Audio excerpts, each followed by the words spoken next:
नमस्कार दोस्तों, मैं हूं जितेंद्र जोशीला और आज मैं अपने YouTube चैनल पे एक नया कार्यक्रम लेकर के आया हूं जिसका नाम है लोकल राजनीतिक वाद विवाद। और इस कार्यक्रम में हमारे कुछ मित्र हमारे साथ जुड़े हुए हैं। मंजित मिश्रा जो कि पिथौरा मंडल महामंत्री है, आप हैं सोहेल रब्बान जी, आपका कौन सा पार्टी है? जन अधिकार छात्र परिषद पार्टी से ये जुड़े हुए हैं। और आपका नाम? मोहम्मद जाकिर। ये है मोहम्मद जाकिर और ये एक सामाजिक कार्यकर्ता है। तो मैं आज इन सभी मित्रों के साथ वर्तमान राजनीतिक परिवेश पे कुछ बातें करना चाहता हूँ। मुझे उम्मीद है कि आप लोगों को हमारी ये बातें अच्छी लगेगी, तो हम लोग बातचीत की ओर बढ़ते हैं। पहला सवाल रब्बान जी आपसे है मेरा कि आपसे मैं ये जानना चाहता हूँ कि अभी जो वर्तमान माहौल है, जैसे ये कोरोना वायरस का, जिससे पूरी दुनिया जो है परेशान है। अमेरिका जैसे शक्तिशाली देश, चीन, ब्रिटेन और भी कई ऐसे देश हैं जो इस महामारी से खासा परेशान है और किसी के पास भी सटीक और सही उपचार अभी तक जो है इसके खिलाफ नहीं सामने आया है। और इससे अभी जो है दुनिया के कोई भी देश शायद ही बचा हुआ है। तो मैं आपसे जानना चाहता हूँ कि ये जो हमारे भारत में भी अपना एक आखिरी पांव पसार चुका है और भारत सरकार जो बचाव के लिए जो भी कार्य कर रहे हैं उस पर आप क्या करना चाहते हैं? देखिए, सबसे पहली बात यह है कि माननीय हमारे देश के प्रधानमंत्री नरेंद्र मोदी जी सबसे पहले फर्स्ट चरण में जनता कर्फ्यू लगा के उन्होंने भारी परिचय दिया। एक सम्मानजनक हम लोग भी पूरा सपोर्ट किए और भारत का जनता भी उसको सपोर्ट किया। वो काफ़ी सराहनीय कदम था। ये लॉकडाउन का जो है, लॉकडाउन भी समय समय पे ठीक समय पे सटीक फैसले वो लिए हैं, इसके लिए पूरा देश उसका आभार है। और बाकी रहा जिम्मेदारी की बात। जिम्मेदारी जो है देश के जो भी वर्तमान आदमी है, जनप्रतिनिधि, जैसे कि हमारे गांव के मुखिया, सरपंच, जिला पार्षद, इनका जो है ना बहुत ज़्यादा हो जाता है कि जागरूकता फैलाए। वो प्रधानमंत्री जी जो स्टैंड लेना था वो ले चुका है, अब रह गया यहाँ के जनप्रतिनिधि पे। उसको जो है पूरा स्टैंड लेना चाहिए। ये सब चीज़ के मामले में सबको जागरूक करें। ये चीज़ बहुत बड़ी बीमारी है, इसको रोकने के लिए जो ना हम आपस में जागरूकता फैलाएं, ये चीज़ करनी चाहिए। आपने बहुत अच्छी बात कही। दूसरा बात मैं आपसे ये जानना चाहता हूँ कि हमारे माननीय प्रधानमंत्री श्री नरेंद्र दास मोदी जी जिस तरह के कार्य किए हैं अभी तक इस महामारी के समय में, क्या आप लोग उससे संतुष्ट हैं?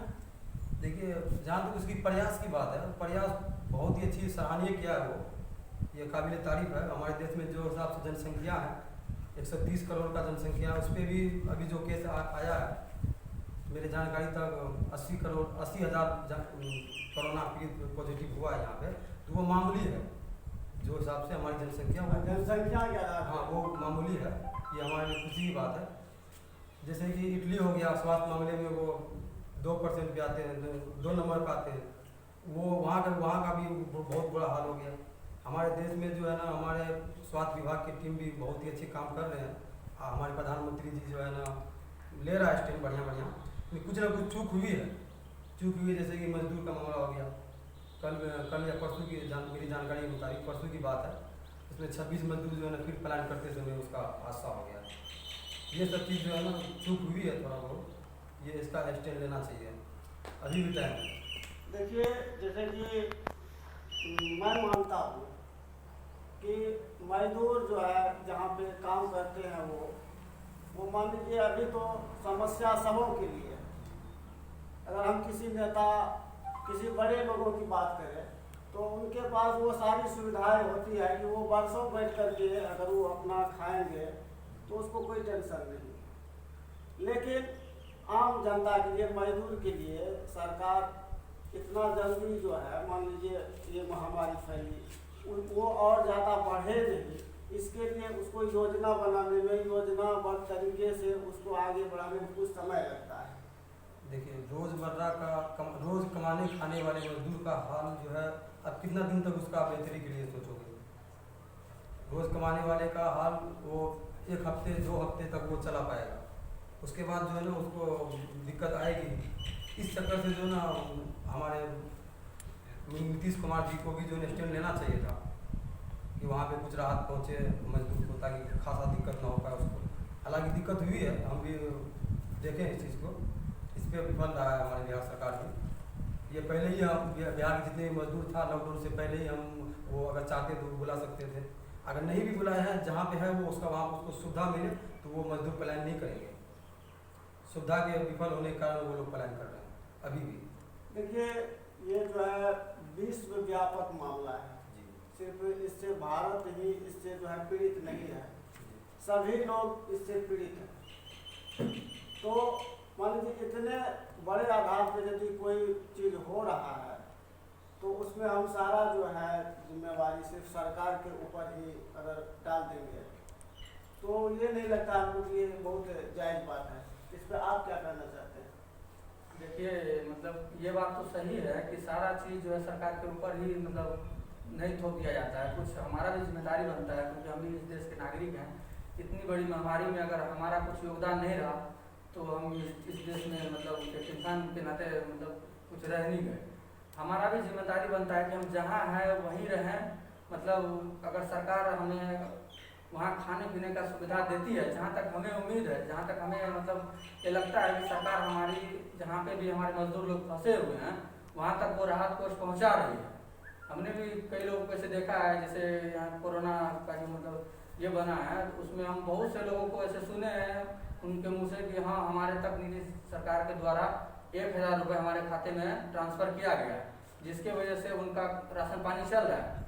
उसके बावजूद भी अगर उनके पास 1000 रुपये भेज रहे हैं, उसमें अगर उनका खर्चा नहीं पूरा हो पा रहा है तो कुछ हमारा भी जिम्मेदारी बनता है कि हम भी मतलब इस देश में योगदान करें और दान दें। बहुत से ऐसे लोग हैं जो इस कोरोना महामारी में अपना योगदान दिए हैं, अपना मतलब दान किए हैं, जिससे जो जहाँ है वहाँ पे हैं, लेकिन उनको जो है सरकार के द्वारा जो 1000 रुपये मिल रहा है वो तो चल ही रहा है, लेकिन उसके बावजूद भी अपने घर से भी कुछ पैसे ला करके मंगा करके जिस तरीके से होता है, ताकि हम अगर यहाँ से निकलते हैं तो हो सकता है कि रास्ते में हम कोई अकेला नहीं निकलते कोई भी अगर मजदूर निकलता है तो वो 10, 15, 20 एक साथ निकलते हैं, जिसके कारण क्या होता है कि उसमें सोशल डिस्टेंस का पालन नहीं हो पाता है।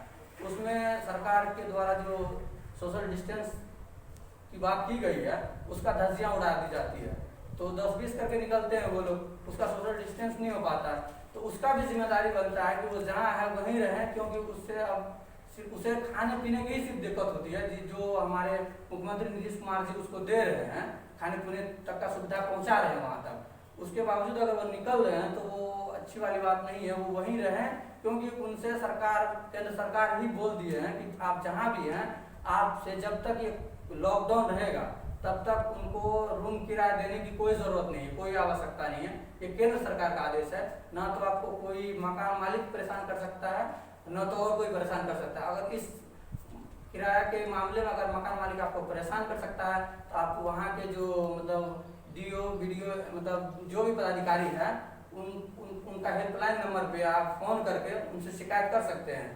तो इस विषय में मतलब यही कहना चाहते हैं कि जो भी हैं जहाँ है वहीं रहें, सरकार का सारा सहयोग आप तक पहुँचेगा। लेकिन बात यहाँ है कि मतलब वो मतलब सरकार का जो भी कार्य है उस कार्य को मतलब अपना तरीके से देखें, उसमें मतलब अपना भी योगदान दें। सरकार पे ही सारा जिम्मेदारी देना अच्छी वाली बात नहीं है। हम भी इस देश के नागरिक हैं, हमारा जो कर्तव्य है हम भी अपना कर्तव्य को इस भारत के थ्रू, इस हिंदुस्तान के थ्रू, जहाँ मेरी जन्मभूमि है उसके थ्रू मतलब इस देश पे भी मतलब अपना भी योगदान दें और अपना भी मतलब बात को रखें, अपना भी जिम्मेदारी को समझें। आपने बहुत अच्छी बातें कही और आपके हिसाब से हमें सरकार की बातों को मानना चाहिए। जी बिल्कुल बिल्कुल मानना चाहिए, क्योंकि देखिए यदि ये प्राकृतिक मुसीबत है, जी हाँ, ये किसी सरकार या किसी मनुष्य के मान लीजिए वर्तमान में जो है किसी सरकार के द्वारा फैलाया हुआ नहीं, ये जो भी कुछ सरकार कर रही है वो सभी के हितों के लिए कर रही है। नहीं इसमें कोई जाति अलग है, नहीं बरादरी अलग है, नहीं धर्म अलग है, इतना बड़ा महामारी को अगर जाति में देखा जाए तो ये बहुत बड़ा गलत बात है। कोई भी जाति हो, कोई भी धर्म हो, बीमारी किसी जाति और धर्म को देख करके नहीं आता है। बीमारी जो है एक मतलब ऐसी बीमारी है, ये एक छुआछूत के जरिए बीमारी फैल रही है। जैसे अपन मास्क लगा रहे हैं, मास्क और सैनिटाइजर अगर अपने हाथों में इस्तेमाल करेंगे तो ये बीमारी अपने से दूसरे तक नहीं पहुंचेगी। अगर दूसरे को है तो दूसरे से अपने तक नहीं पहुंचेगी। अगर जैसे सरकार बोले, केंद्र सरकार जी, मतलब कि 1 मीटर की दूरी बना के रखें, सोशल डिस्टेंस का पालन करें। अगर इस विषय पे हम अगर विशेष ध्यान रखेंगे तो ये महामारी, हमें जहाँ तक उम्मीद है, ये महामारी जो है मतलब इटली से ना के बराबर हमारे हिंदुस्तान में है। और जहाँ तक उम्मीद है, भगवान का मतलब आशीर्वाद रहा तो यहीं से खत्म हो जाएगी। इससे आगे अब जाने का कोई चांस नहीं है, क्योंकि हम लोग सतर्क हो गए हैं। जहाँ भी जाएं सोशल डिस्टेंस को बना के जाएं और अपना मास्क और सैनिटाइजर हर वक्त रखें साथ में। जो भी सामान ले, जहाँ से ले, दुकान पे जाए तो भीड़ ना लगाए, क्योंकि वहाँ पे जाने के बाद सभी प्रकार के लोग आते हैं। वहाँ पे जाएंगे आप कोई इधर उधर सामान को हाथ ना लगाए। आपके नजर में सतर्कता और सावधानी एक महत्वपूर्ण है। हाँ। और यही जो है हमारे यहाँ की सरकार भी हाँ, कर रही है। जरूर। और हमारे देश के जो ये नियम है, इससे दुनिया वाले भी सीखते हैं बहुत। हाँ हाँ। तो अब मैं मंजित जी से पूछना चाहूँगा कि इतने अच्छे काम किए हैं हमारे देश के प्रधानमंत्री ने, इसके बावजूद भी हम जैसे कि फेसबुक वगैरह पे बहुत सारी ऐसी बातें देखते हैं सरकार के खिलाफ। इसके विषय में आप क्या कहना चाहते हैं? देखिए, आज तक ऐसा कहीं भी नहीं हुआ है। कोई भी प्रधानमंत्री या कोई भी जनप्रतिनिधि आज तक दुनिया में कहीं ऐसा नहीं बना है जो कि हर किसी को खुश कर पाए। आप अगर किसी एक को संतुष्ट करते हैं तो दूसरा उससे नाराज होगा। सपोज करिए कि भ्रष्टाचार बढ़ रहा है, भ्रष्टाचार बढ़ा हुआ है, अगर आप मतलब ब्यूरोक्रेसी पर टाइट करेंगे, उसको रोकेंगे, तो वो आपसे नाराज होगा। इसी तरह की माहौल है अभी। देश में जनता खुश है तो नेताओं में बेचैनी बढ़ना लाजमी है। जब जनता खुश है, आपने देखा होगा कि प्रधानमंत्री जी के आग्रह पर पूरा देश, चाहे वो ताली और थाली बजाने की बात हो, दिया जलाने की बात हो, या उनका हर निर्णय के साथ पूरा देश एकजुट होकर के एक साथ खड़े हुए। तो इससे विपक्षी जो राजनीतिक दुकानें खोल करके बैठे हुए हैं उनको बेचैनी होना लाजमी है, क्योंकि अगर देश की जनता सरकार के साथ ही रहे, उसके सुर में ही सुर लगाकर बोले, तो इनकी दुकानदारी बंद हो जाएगी। और इसलिए इनकी हर वक्त कोशिश होती है कि किसी भी तरह से इसमें अफरा तफरी मचाया जाए। आपने देखा होगा कि झूठी अफवाहों के द्वारा जगह जगह अलग अलग स्टेट में जो है मजदूरों को इकट्ठा कर दिया गया, जबकि अभी हमारे पैनलिस्ट ने कहा कि इस समय सोशल डिस्टेंसिंग सबसे बहुत बड़ा हथियार है। लेकिन ऐसे में कि ट्रेन चल रही है, ये हो गई है, वो हो गई है, मजदूरों को अफवाह करके, आपने मुंबई में देखा होगा, दिल्ली में देखा होगा, जो बस स्टैंड IT ये कुछ मौका प्रस्त लोग जो है वो हमेशा चाहते हैं, वो देखना चाह रहे हैं कि अभी अमेरिका में लगभग 1 लाख लोग मरने वालों में से हैं, तो हमारे हिंदुस्तान में इसकी संख्या इतनी कम क्यों है? ज्यादा लोग मरेंगे तो सरकार के खिलाफ अविश्वास फैलेगा, लेकिन ऐसा हो नहीं रहा। हमारे देश में डॉक्टर्स या जो भी कोरोना वायरस वॉरियर है, कोरोना से लड़ने वाले कोरोना योद्धा हैं, उन लोगों का अथक प्रयास के कारण आप देखेंगे कि रिकवरी करने वाले लोगों की संख्या ज्यादा है, मर बहुत कम लोग रहे हैं। हालांकि छुआछूत की बीमारी एक दूसरे में ट्रांसफर हो रहा है, लेकिन मरने वालों की संख्या बहुत कम है। अभी हमारा अररिया जिला में भी एक जो पुलिसकर्मी अस्वस्थ थे, वो ठीक होकर के घर जा चुके हैं। तो रिकवरी जल्दी जल्दी हो रहा है, और जो मौका परस्त लोग हैं उनको ये चीज अच्छा नहीं लग रहा है। वो किसी न किसी बहाने से लोगों को मतलब चाह रहे हैं कि जो ये जो निर्देश है WHO का हो या हमारे केंद्र सरकार का हो कि लोग सोशल डिस्टेंसिंग मेंटेन करें, तो उसको तोड़े ताकि ये बीमारी प्रसारित हो और उनके खिलाफ, प्रधानमंत्री जी के खिलाफ लोगों में गुस्सा हो। ठीक है, तो रहमान जी, मंजित जी ने जो बात कही अभी, क्या आप इनकी बातों से सहमत हैं? बिल्कुल नहीं सहमत है। पहली बात यह है कि मजदूर इकट्ठा क्यों हुआ, इसका रीजन तो आप जान जाते हैं। इसमें कमी कहाँ रह गई सरकार से कि वो मजदूर पलायन करने पे मजबूर हो गया। 1 मिनट, नीतीश जी का, बिहार सरकार का स्टैंड था कि 1000 रुपये जो भी बाहर में है, 1000 रुपये उसका जो है आर्थिक मदद के लिए दी जाए। 1000 रुपये जो है ना, मेरे हिसाब से हफ्ता भर का खर्चा नहीं है। वो अगर कंटिन्यू अगर आता हर हफ्ता उसको अगर कंटिन्यू दिया जाता तो वो मजदूर जो है ना प्लान करने से आज वो मजबूर नहीं होता। तो ये आज सबसे बड़ी दिक्कत देश में ये है कि मजदूरों का प्लान। मैं एक इनके सवालों का जवाब देना चाहूंगा। मजदूरों का प्लान जो है ना वो रुके कैसे, वो स्टेज उठाना चाहिए था बिहार सरकार को। देखिए 10,000 दे के बस उस पर रुकना नहीं चाहिए था। बहुत सारे हर अंतराल पे उसको 1,000 रुपए दे ताकि उसका जो ना वो खर्चा चले और वो मजबूरी होके वो प्लान करने पे मजबूर ना हो। जैसा रब्बान जी कह रहे हैं, मुझे लगता है कि इन्होंने ठीक से जानकारी नहीं ली है। बहुत सारे मित्रों से मेरी बातचीत होती है जो कि अन्य प्रदेशों में फंसे हुए हैं। यदि आप देखेंगे तो उनमें एक तरह से जब लॉकडाउन स्टार्ट हुआ था तो एक तरह से भय का माहौल था। ट्रेनें रुक गई, प्लेन रुक गया, कोई ट्रांसपोर्टेशन नहीं हो रहा। उनमें डर था कि ये कोरोना के कारण आखिर क्या होगा, यातायात नहीं हो पा रहा, पता नहीं कब तक ये हो। उसमें एक तो डर था। ऊपर से कुछ नेताओं ने, जैसे कि दिल्ली में केजरीवाल जी, आप देखेंगे कि हर टीवी पर आपको लगभग 5-10 मिनट पर वो नजर आ जाएंगे। उन्होंने बहुत न जाने क्या क्या बोला है, लेकिन आप देखेंगे सबसे पलायन की पहली मामला दिल्ली से आई थी।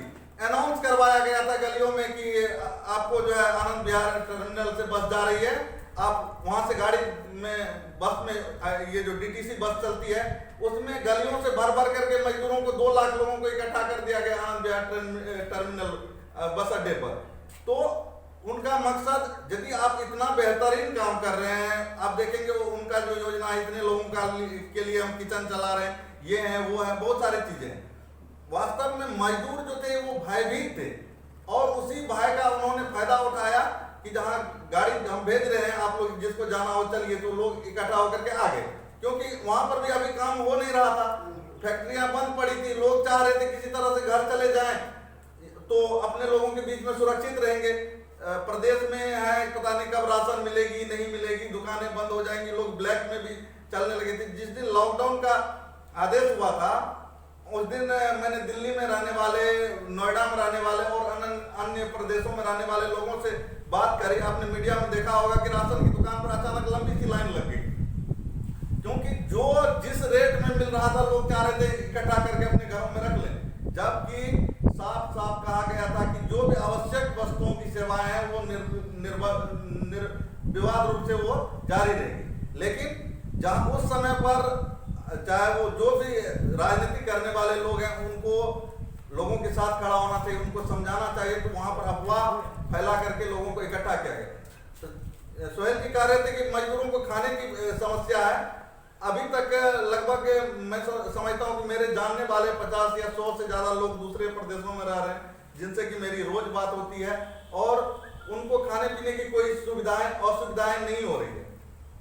हर स्टेट पर आप एक जिम्मेवार नागरिक के तौर पर भी आप दूसरे प्रदेश नहीं अपने घर में हैं, अगर आपको ऐसी सूचना मिल रही है कि कहीं किसी प्रदेश में लोग भूखे रहने पर विवश है तो आप भी उनकी मदद कर सकते हैं। वहां के लिए जो है प्रशासनिक इकाई गठित की गई है जिसका काम है लोगों को घर तक राशन पहुंचाना।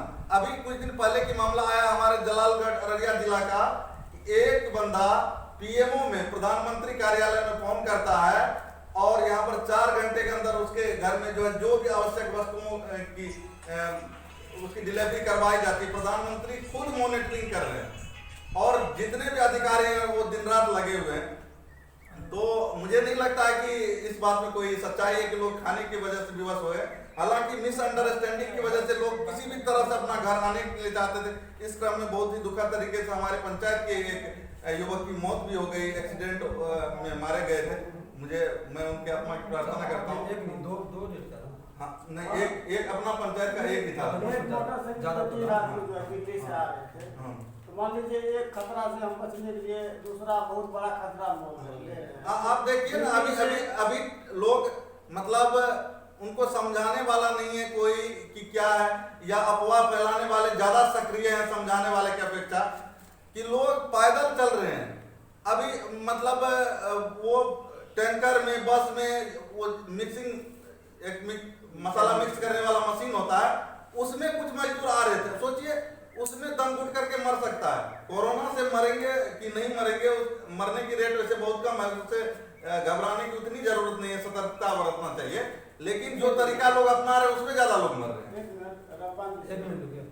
जैसे कि 20 लाख करोड़ रुपया उस पर भी हम लोग बात करेंगे। जी। उससे पहले एक ठीक है, बाद में उस पर भी हम लोग बात करेंगे। जैसे कि अभी बहुत तरह की सूचनाएं ऐसे आ रही है, जो वीडियो हम लोगों को देखने के लिए मिल रहा है कि मजदूर लोग ट्रक भर भर के आ रहे हैं। पिछले 2 दिन पहले जो है एक बहुत बड़ी हादसा हुई, आप लोग भी फेसबुक पे जो है उसका जी, पोस्ट जी। वगैरह डाले थे। तो मान लीजिए मजदूर लोग ट्रक में भर के आ रहे हैं, और जहाँ तक मेरी जानकारी है कि एक मजदूर को अपने घर तक आने के लिए 3000 से 4000 रुपया तक पे करना पड़ रहा है। सही बात है। इतना रुपया पे करना पड़ रहा है। कम से कम इतना रुपया में मान लीजिए ये जब मुसीबत का समय है, तो मुसीबत के समय में आप जो है बहुत बड़ी खुशियाँ नहीं ढूंढ सकते हैं। इसका जो है निदान हो, इसके लिए आपको थोड़ा सा समय तो देना पड़ेगा। मान लीजिए एक आदमी 3-3 हजार रुपया दे करके ट्रक से आ रहे हैं, जिस ट्रक का जो है मान लीजिए किसी तरह का कोई गारंटी ठिकाना नहीं है कि उसका स्थिति क्या है, वो सैनिटाइज किया हुआ है कि नहीं, उसमें साफ सफाई की क्या व्यवस्था है, उसमें जो 50 लोग बैठे हुए हैं उसकी दूरी क्या होगी, उसमें वो बैठने वाली चीज तो नहीं है, उसमें कौन बीमार है नहीं वो है। मार होने वाला है। फिर आपको दिल्ली या पंजाब कहीं से भी आने में कितना दिन लगेगा, पुलिस का पहरा है, तो क्या आपको लगता है कि इससे पहले भी हम बोले कि सबसे बड़ी चुनौती अभी है मजदूरों का प्लान करना। ये सबसे बड़ी निंदनीय भी है और चुनौती भी है। इसको जो है मजदूरों को मॉनिटरिंग करने के लिए जो है ना विफल रहा है अभी तक। केंद्र सरकार भी, हमारी बिहार सरकार भी उसको मॉनिटरिंग सही से कर नहीं पाया। इसके कैसे वजह से आप होते इस बात हम कैसे प्लान मामले कर में रहे हैं, सरकार जो है इस मामले में विफल रही है? इसलिए मान कि वो लीजिए प्लान क्यों कर रहा है, उस पर आप मॉनिटरिंग करवाओ। प्लान कर रहे हैं, जबकि मैं आपको बता रहा हूँ कि एक आदमी 3-3 हजार रुपया पे करके ट्रक से आ रहे हैं। जी, जान आपकी है, आप जान बचाने के लिए वहाँ से आ रहे हैं। ये इस तरीके की जानकारी नहीं है। सुनिए ना, 10% ऐसे करके आ रहे हैं जिसके पास पैसे नहीं, बाकी जो है वो पैदल ही प्लान करके आ रहे हैं मजदूर, जहाँ तक मेरी किसी को जानकारी। बदनाम कौन करता है? 1-2% आदमी ही बदनाम। हाँ, मान लीजिए उस तरह की घटना हो गई, अब आप उसको फेसबुक पे या सोशल मीडिया किसी भी माध्यम से आप जो है सरकार पे दोषारोपण हो रहा है कि ये जो है सरकार की विफलता है। ये हमारी भी कुछ जिम्मेवारी है। आखिर हम लोग इसको कब समझेंगे? देखिए, नहीं तो हम किसी राजनीतिक पार्टी से जुड़े हुए हैं, आप लोग तो जुड़े हुए भी हैं, लेकिन फिर भी आप लोगों ने अभी तक देश हित और समाज हित की बातें की है। इससे अलग हट करके आप लोग बात नहीं किया, यानी नेता वाली बात यहाँ पे नहीं किया। नेता जी सब क्या करते हैं कि अब जो सही है उसको भी कहेंगे नहीं, सही नहीं है। मान लीजिए जिस दिन से 20 लाख करोड़ पैकेज का जो है भारत में घोषणा किए हैं हमारे प्रधानमंत्री जी ने, हमारे बहुत सारे मित्र जो है अपना 15-15 लाख जो है मांगना शुरू कर दिए। पहले वो दे उसके बाद हाँ, शुरू कर दिए। तो उसका कंडीशन को समझना होगा। मान लीजिए एक दिन ऐसा था, 5 साल पीछे अगर हम लोग चलेंगे तो प्रधानमंत्री जी ने जन धन योजना खाता का जो है ये बैंकों में अकाउंट खुलवाने का ये जारी किया था। उसमें बहुत सारे लोगों ने किया, तो जब अकाउंट खुल गया तो उनको लगा कि अब हमारा 15 लाख क्यों नहीं आ रहा है। लेकिन उसके पीछे जो उसका मकसद था वो अभी हम लोग को समझ में आ रहा है। क्या आप लोग को ये बात जो है क्या आ रहा सपोर्ट कर रहे है? हैं? ओपन बोलिए, क्या आ रहा है? ये आ रहा है कि मान लीजिए अभी आपदा हुआ, जी। आपको 1000 रुपया सरकारी सहायता सरकार की तरफ से सुनिश्चित किया गया। सभी लोगों का जो आधार कार्ड के थ्रू जो है खाता खुलवाया गया जन धन योजना के तहत। यदि अभी मुखिया के थ्रू या ब्लॉक के थ्रू ऐसे डायरेक्ट भेज देते था पैसा, आप लोग बांट दीजिए, तो कितने लोगों के खाते में पहुँच पाता? नहीं पाता।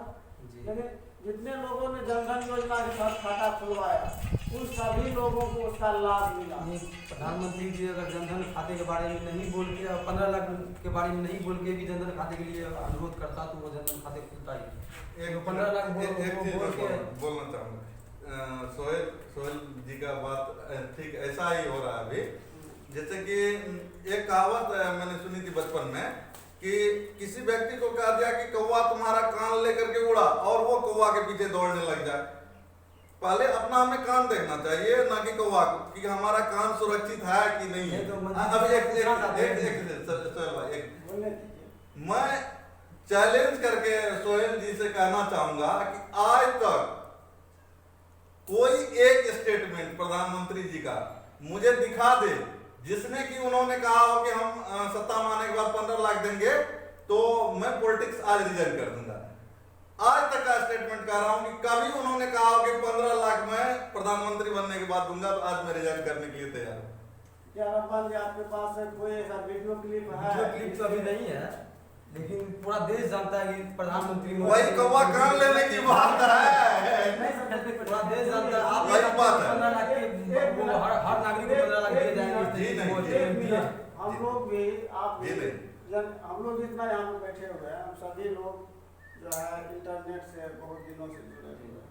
ऐसी बात तो नहीं कि आज हम लोग इंटरनेट से जुड़े हैं, बहुत दिनों से जुड़े हैं और बहुत तरह की खबर हम लोग भी देखते हैं, सुनते हैं। तो अगर हम किसी चीज पे मान लीजिए हम खास करके दावा कर रहे हैं, दबाव डालेंगे, तो उसका तो कुछ हम सबूत पेश करेंगे। जहाँ तक नेताओं का सवाल है, तो नेता लोग अपनी कुर्सी पाने के लिए मान लीजिए वो लोग देखिए गाली गलौज तक करने पर, मारपीट करने तक भी दूर जाते हैं। मान लीजिए अभी जो है जाति पाति भेदभाव, मान लीजिए आप जाति से मुसलमान हैं, हम हिंदू हैं, अभी बहुत सारे लोगों के मुँह से आप सुनिएगा कि जिस दिन से ये नरेंद्र दास मोदी जी प्रधानमंत्री बने हैं, इन्होंने जो है जाति पाति को बढ़ावा दिया है। तो आप ये बताइए कि हम इस बात को कैसे माने कि नरेंद्र मोदी जी ने जाति पाति को बढ़ावा दिया है और उसकी कोई भी योजना, जैसे उज्ज्वला योजना आया या किसान योजना आया, जो भी योजना आ रहा है, सब में लाभान्वित हुआ है सभी लोग। जो भी योजना आ रहा है, क्या वो किसी धर्म के आधार पर उसका विभाजन हुआ है? नहीं हुआ है। नहीं हुआ है। तो फिर हमारा कहने का मतलब है कि हम लोगों को समाज में, देश में एक अच्छी पहल की तरफ बढ़ना चाहिए। सिर्फ मान लीजिए ये कुर्सी ही उतना महत्वपूर्ण नहीं है, समाज रहेगा तो सारा चीज बिल्कुल। आखिर इतनी दूरी आज क्यों है? इसका देखिए एक कारण मैं आप लोगों को बता रहा हूँ कि ये फेसबुक, जबकि लोग नरेंद्र मोदी जी को दोषी मान रहे हैं कि उन्होंने ये भेदभाव बढ़ाया है। हमारे देश की मीडिया भी इसमें जो है ना बहुत बड़ा ये उसमें योगदान है उसका, जो भाईचारा को खत्म करने में वही तो मैं कह रहा हूँ। मीडिया, अब मीडिया वाले जो है कि बातों को हम पकड़ लिए और अभी तो फेसबुक पर बहुत सारे आपको 10 साल से 20 साल तक के बच्चे अधिक हैं, जिसको राजनीतिक सामाजिक जानकारी नहीं है। ये जाति क्या होता है, भेदभाव क्या होता है, द्वेष क्या होता है, इन चीज़ों को उसको जानकारी नहीं है। लेकिन वो ये जानता है ये हिंदू है, इसका खिलाफ हमको करना है। हम समझते हैं कि हम मुसलमान हैं, हमको हिंदू का खिलाफ करना है, हिंदू समझता है हमको मुसलमान का खिलाफ करना है। लेकिन क्यों करना है ये बात कोई नहीं जानता। कोई नहीं जानता। यदि इसमें मैं अपना राय दूं तो मेरा मानना है कि इसके लिए सबसे ज्यादा जिम्मेवार हम लोग स्वयं हैं। एक समाज के तौर पर आज जो भी विद्वेष समाज में फैल रहा है, इसके लिए सबसे रिस्पॉन्सिबल वो लोग हैं जो जानकार होते हुए भी साइलेंट हैं, जो सत्य असत्य को जानते हुए भी चुप बैठे हैं। आज कोई कुछ भी करने, आपके सामने में कोई कुछ भी कर रहा हो, आप एकदम चुपचाप से निकल जाते हैं कि अरे मेरा क्या जा रहा है। पहले एक समय होता था जब हम लोग पढ़ते थे स्कूल में, तो मतलब कोई ऐसी बात आज जो हम देखते हैं खुलेआम सड़कों पर या ऐसा, मतलब एक गाली शब्द भी अगर हम लोग रास्ते में कहीं किसी को दे रहे होते हैं या ऐसा कोई मजाक में भी हो जाए, तो हम देखते थे कि हमारे मोहल्ले के लोग, आसपास के लोग कोई सुन तो नहीं रहा, नहीं तो घर पर शिकायत जाएगी और उसका क्या नतीजा होता था सबको मालूम है। लेकिन आज इस चीज का डर किसी को नहीं। आपके पड़ोस के बच्चे आपके सामने में सिगरेट पीते हुए नजर आ जाएंगे, आप उसका कुछ नहीं, एक थप्पड़ भी मारेंगे तो उसका गार्जियन का उल्टा रिप्लाई आएगा कि आप कौन होते हैं हमारे मारने वाले?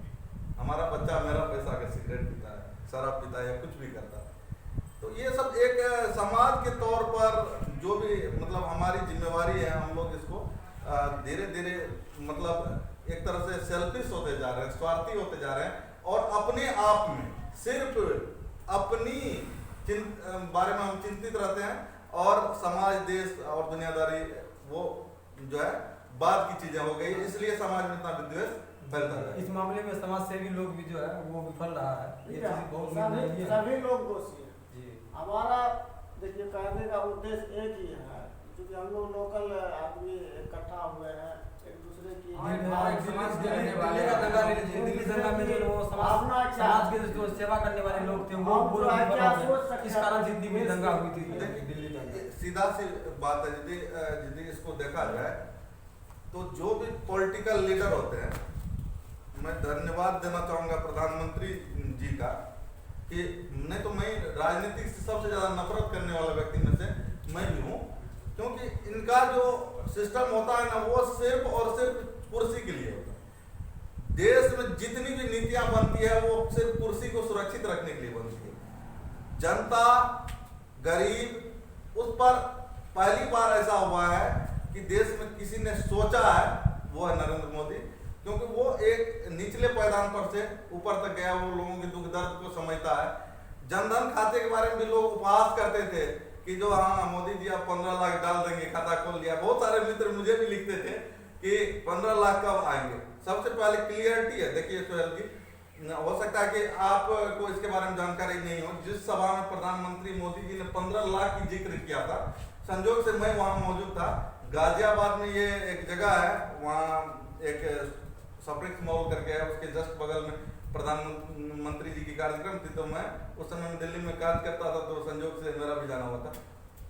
उन्होंने काला धन का जिक्र करते हुए इस तरह की बात की थी। ये नहीं कहा था कभी भी कि हाँ मैं सत्ता में आऊंगा। उन्होंने ये कहा था जैसे जितने काला धन विदेश में जमा है छुपे हुए, हाँ। अगर वो सारा हाँ। रिकवर हो जाता हाँ। है, इंडिया आ जाता है, तो सभी इंडियन लोगों को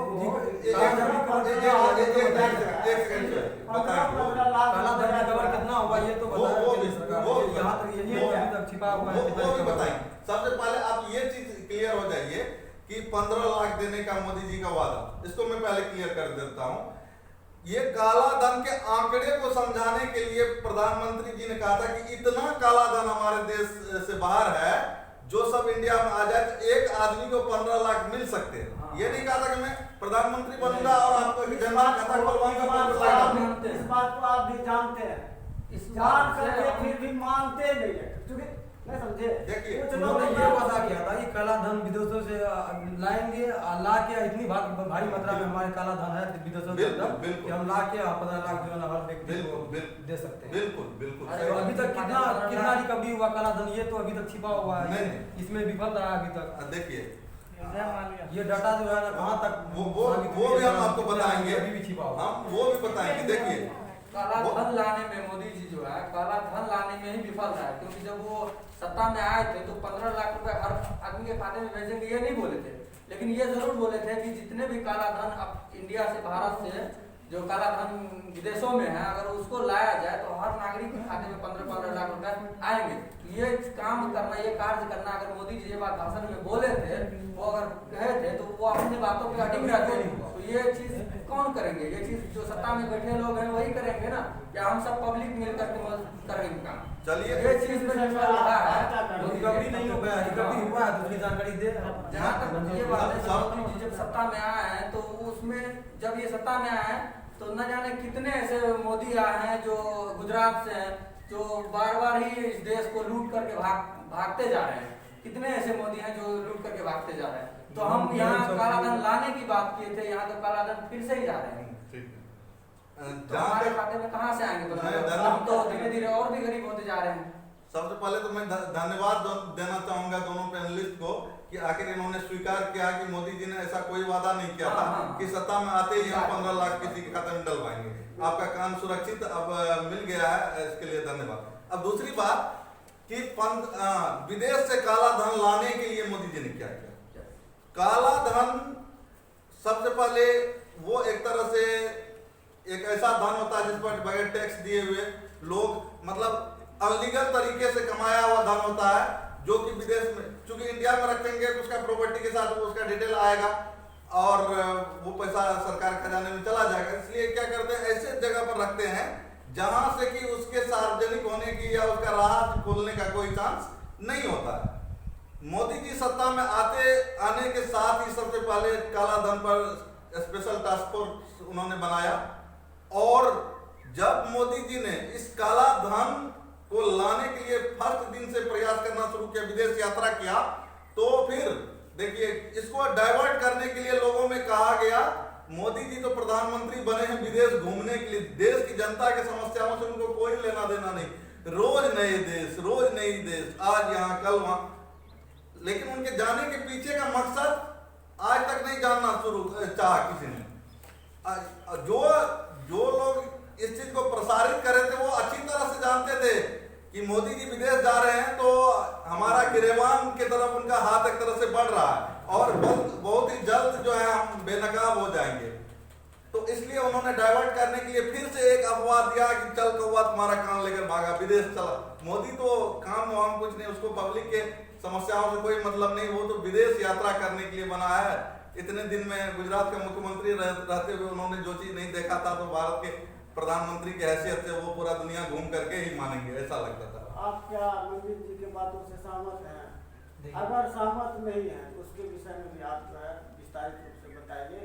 आपके नजर में अगर मोदी जी विदेश यात्रा नहीं करते तो कैसे काला धन को हम वापस ला सकते? नहीं, विदेश यात्रा मोदी जी की है। इस पे जो है ना हमारे हिंदुस्तान को क्या तरक्की मिली है, क्या आय मिला है, उससे उसकी भी जानकारी बताया मंदिर जी कि विदेश घूमने से हमारे देश में क्या क्या तरक्की हुई है, क्या हमें रिकवरी उससे मिला है। प्रत्येक देश जाने के बाद वहाँ एक मेमोरेंडम साइन होता है, MOU बोलते हैं। हर देश से कुछ ना कुछ लाभ मिला, वो लाभ के बारे में काला हमारे देश में जब आज जो भी इससे पूर्व प्रधानमंत्री रहे हैं, हर देश के साथ हर देश का अपना एक एग्रीमेंट होता है, उसका एक समझौता होता है जिसके तहत कि वो आगे जो है अपना काम करते हैं। मोदी जी प्रधानमंत्री बनने के बाद जिस देश का यात्रा किया उन्होंने उससे विदेश में रखे काला धन, भारतीयों के उसके देश में रखे भारतीयों के पैसे के लिस्ट की डिमांड की है। आपने सुना होगा कि 300 कुछ लोगों का लिफाफा बंद रिपोर्ट सुप्रीम कोर्ट में, सुप्रीम कोर्ट खुद इसकी मॉनिटरिंग कर रही है काला धन पर। उसमें 300 कुछ लोगों का लिस्ट सुप्रीम कोर्ट को सुपुर्द किया गया है। उसमें से कुछ नाम वायरल भी हुए थे जिसमें कि हमारे देश के बड़े बड़े धुरंधर नेताओं के नाम है और उनकी संपत्ति के बारे में जो जमा है उसका एक विकीलीक्स पर खुलासा हुआ था, जिसके उसी विकीलीक्स मामले में पाकिस्तान के प्रधानमंत्री नवाज शरीफ जो है सत्ता से बेदखल हुए और आज के साल में लोग जानते हैं ज्यादातर लोग की सजा काट रहे हैं, वही विकीलीक्स। उसमें इंडिया के बारे में भी कुछ जिक्र था और ऐसे लोगों का जिक्र था जिसका नाम मैं तो शायद नहीं ले पाऊंगा क्योंकि बहुत बड़े बड़े पत्रकारों ने उनका नाम लेने की कोशिश की थी जिन पर FIR और अटैक हुए हैं। मैं तो एक छोटा सा आदमी हूँ, किसी भी तरह से मुझे अपने बीवी बच्चों के गुजर बसर करना है, तो मैं नहीं चाहता कि मेरे ऊपर कोई ऐसा हो जाए, तो मैं उनका नाम नहीं लेना चाहूंगा जब तक कि उसको सुप्रीम कोर्ट मतलब खुद नहीं कह दे कि ये लोग शामिल थे। डे 1 से इसके लिए प्रयासरत है और ये चीज भी जान लीजिए कि मोदी जी के काला धन के वादे पर पूरा देश को यकीन है, इसलिए उनको 5 साल के बाद दोबारा 5 साल मिला और देशवासियों ने एक कसम खा रखी है जब तक नहीं 15 लाख वो दे देता जो कि लोगों ने प्रचारित किया है मोदी को जाने नहीं देंगे। लोगों का ये मेरा नहीं, लोगों का मैसेज है, जगह जगह मैं सुनता हूँ। आज भी लग रहा है 15 लाख आएंगे। आपको नहीं लग रहा है? हमें नहीं लग रहा है। देखिए 15 लाख आएंगे नहीं, 15 लाख मेरे खाते में आएंगे कि नहीं, लेकिन देश के खाते में वो जितना 15 लाख है सब ऐड करके आएगा और इस चीज को मैं विश्वास के साथ मतलब अपने आप को ये धीरज रख लेके आएंगे निश्चित। ये आप कहना चाहते नहीं 15 लाख फिर आप मतलब दूसरा तरफ जा रहे। मेरा कहने का मतलब है कि जो 15 लाख प्रत्येक लोगों का हिसाब लगा लीजिए, इतना पैसा जो हमारा विदेश में रखा हुआ है वो आपके या मेरे खाते में आए ना आए, लेकिन भारत के खाते में वो जरूर आएंगे, उसको ऐसे जाने नहीं दिया जाए। मंत्री जी का कहना है कि वो रुपया जब भारत वापस आएगा वो समझिए हमारे और आपके ही जेब में आएगा, क्योंकि तरक्की का कोई भी जो काम होगा किसी एक खास आदमी के लिए तो होगा नहीं। अब लोग हम लोग थोड़ा और आगे बढ़ते 15 लाख की बात है, 15 लाख को साइड कीजिए। 20 लाख करोड़ रुपए जो प्रधानमंत्री राहत कोष में क्या कहता है आर्थिक गतिविधियों को बढ़ावा देने के लिए वो घोषणा किए हैं, ये इसमें धरातल पे जमीनी स्तर पे वो लागू हो पाएगा या 15 लाख की तरह ही वो हवा में ही रह जाएंगे? सब इसके विषय में बताया। आप इसका मतलब 15 लाख पर अभी भी कंफ्यूज है। आपने तुरंत स्वीकार किया है कि वो 15 लाख देने की ऐसा कोई वादा था नहीं, अब फिर उसी 15 लाख पर आ रहे हैं। तो पहले ये तय कर लीजिए कि वो 15 लाख को आप जान पाए हैं कि इस नहीं, 20 15 लाख वाली वादा थी नहीं, फिर गलत नहीं इसलिए भी थी कि हम नहीं। काला धन लाने में ही वो विफल रह गया। अभी अब फिर वो उसका वादा भी गया। देखिए सोहेल जी, अभी हमसे ये पूछना चाहते हैं कि वो 20 लाख करोड़ जो हमारी आर्थिक पहले आप मुझे ये बताइए कि 15 जमीनी स्तर पे आएंगे या ऐसे ही रह जाएंगे? मैं बिल्कुल बताऊंगा। आप पहले ये बताइए कि वो 15 लाख जब ये हमारे प्रधानमंत्री जी ये गतिविधियों के लिए बढ़ावा देने के लिए 20 लाख करोड़ का जो आर्थिक मदद के लिए किए हैं, पूरा देश उत्साहित है, खुशी से मतलब ये हो रहा है, किसी से समाज ही रहा है वो लोग। नहीं इसके बारे में आप खुला बोले कि हमारे प्रधानमंत्री हमारे सरकार जो है ना कि ये चीज का जो है ना जमीनी स्तर बिल्कुल बताएंगे। पहले आप ये चीज मैं सुनना चाहूंगा कि 15 लाख के बारे में आपकी विचारधारा वही है या आप समझ रहे हैं कि प्रधानमंत्री जी ने ऐसा? देखिए, जहाँ तक मेरी जानकारी है, चुनावी रैली में प्रधानमंत्री जी बोले थे कि हम काला धन जरूर लाएंगे और लाएंगे भी, और लाके हम हर एक व्यक्ति को 15-15 लाख रुपए फिर दिया जाएगा। ऐसा हमारे पास कोई काम नहीं कराने तो आपको लिख नहीं, कहीं पर भी आप आज नहीं, आपको एक सप्ताह का समय है। अगर आपके पास कोई ऐसा वीडियो क्लिप या कोई अखबार का कटिंग हो तो उसको आप जो है अभी इसको बंद करिए, आगे उसको आप प्रस्तुत कर सकते हैं। आपको एक सप्ताह का टाइम दिया इसके लिए, और बहुत सारे मित्रों जिससे मेरी डिबेट होती है जो 15 लाख का मुद्दा कर, मतलब आप पूरा नकार रहे कि प्रधानमंत्री जी का वादा नहीं था। मैंने जो कहा इससे पहले भी मैंने कहा है कि 15 लाख मोदी जी का एग्जाम्पल था, जो कि वो दिखाना चाह रहे थे कि हमारा कितना काला धन विदेश में पड़ा हुआ है। वो बोले नहीं कि उन्होंने ये नहीं कहा कि हम प्रधानमंत्री बनेंगे, काला धन ला कर 15-15 लाख उनको मतलब हर आदमी के खाता में ट्रांसफर मारना शुरू कर देंगे।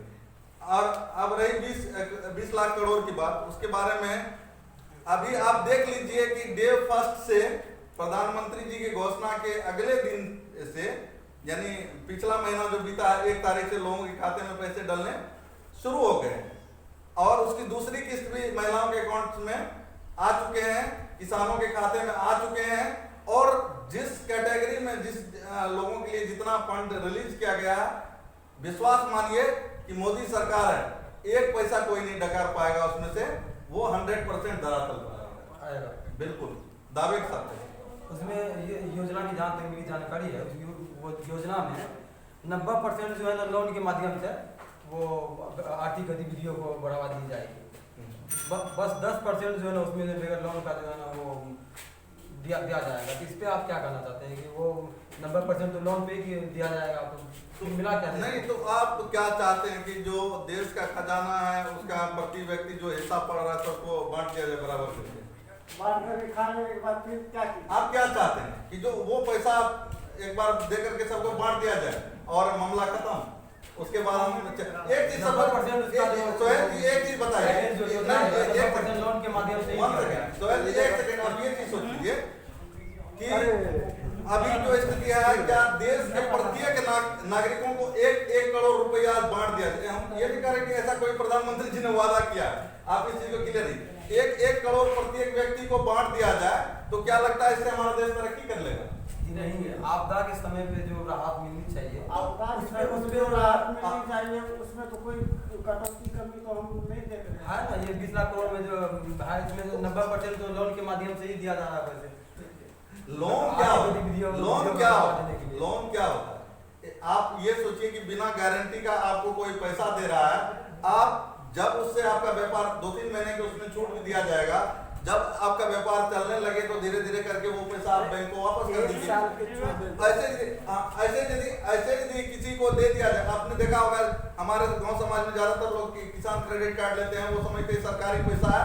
किसान क्रेडिट कार्ड लिए, मोटरसाइकिल खरीदे, कोई जुआ किया, खेला, कोई दारू में उड़ा दिया, अब बैंक का जब तगादा आता है किसान आत्महत्या करने पर सरकारी, अरे भाई उसका उपयोग करो ना सदुपयोग। हमारे गाँव में ये बंधन बैंक वाले भी लोन देते हैं।